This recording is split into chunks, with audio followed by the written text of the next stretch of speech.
안녕하세요. 4월 13일 화요일 아침 건강한 5분 시간입니다. 오늘은 출애굽기 4장 18절부터 31절까지 말씀이고요. 그 중에 21절, 22절 말씀을 읽어드리겠습니다. 여호와께서 모세에게 이르시되 네가 애굽으로 돌아가거든 내가 내 손에 준 이적을 바로 앞에서 다 행하라. 그러나 내가 그의 마음을 완악하게 한즉 그가 백성을 보내주지 아니하리라 하니 너는 바로에게 이르기를 여호와의 말씀에 이스라엘은 내 아들 내 장자라. 아멘. 불타는 떨기나무 아래에서 모세를 불러주신 하나님께서 장고의 설득 끝에 가겠다, 가라, 가지마, 못 가겠다, 가야 된다, 밀고 당기는 과정들이 있었잖아요. 드디어 이제 애굽으로 모세가 향하게 됩니다. 그리고 비장한 각오로 가족들과 즉 장인과 헤어지죠. 아내와 아들들을 데리고 가야 하기 때문에 아마 그랬을 것입니다.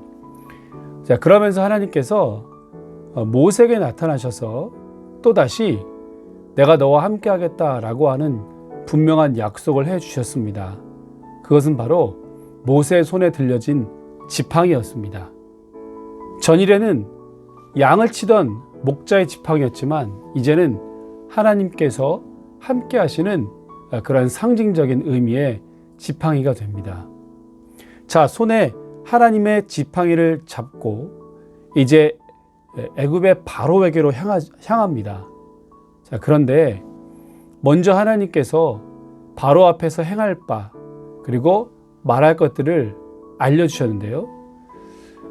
먼저는 바로 앞에 갔을 때 이것이 순적하게 해결될 것이 아니다라고 하는, 즉 바로 그의 마음의 완악함이라고 하는 장애물을 말씀해 주셨습니다. 장애물이 있을 것을 미리 예고해 주시는 거죠. 오늘 방금 읽었던 21절의 말씀은 내가 그의 마음을 완악하게 하겠다 이렇게 말씀했거든요. 이상하죠? 하나님께서 바로의 마음을 딱딱하게 강팍하게 하시겠다라고 하는 건데요. 사실은 이것은 모세나 하나님의 능력이 부족해서가 아니라 바로의 마음이 얼마나 완악하고 딱딱한 것인지, 그리고 이 말은 바로 스스로가 애굽의 왕 바로가 스스로 자기의 마음을 완악하게 한다라는 뜻입니다. 왜냐하면 하나님은 그 누구도 어떤 사람의 마음도 완악하게 만들지 않기 때문에 그렇습니다. 그러니까 이 말은 하나님의 지팡이를 손에 잡고 사명이 분명하고 또 내가 지금 하고자 하는 일이 하나님의 뜻에 합당하다라고 하여도 얼마든지 장애물과 방해가 있을 수 있다라고 하는 것을 말해주는 것입니다. 하나님 손 붙들고 가는데 방해가 있을 수 있을까? 장애물이 있을 수 있을까? 여러분, 그렇지 않습니다. 얼마든지 방해도 있고 장애물도 있습니다. 그러나 이것은 하나님의 무능력함 때문이 아닙니다.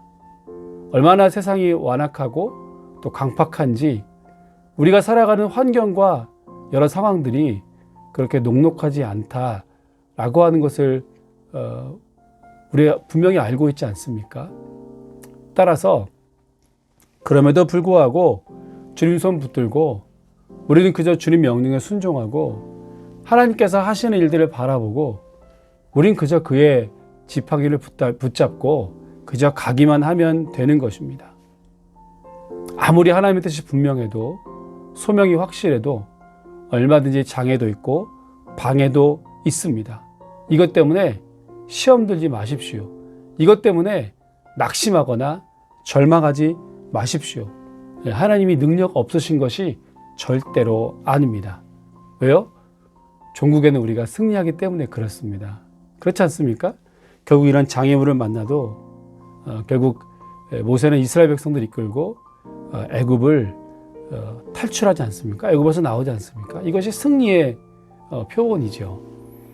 방해가 있어도 장애물이 있어도 우리 하나님의 전능하신 손을 붙드시고 오늘도 힘차게 한 걸음 한 걸음 또 묵묵히 꾸역꾸역 앞으로 나아가시는 저 여러분 모두가 되시기를 주님의 이름으로 축복합니다.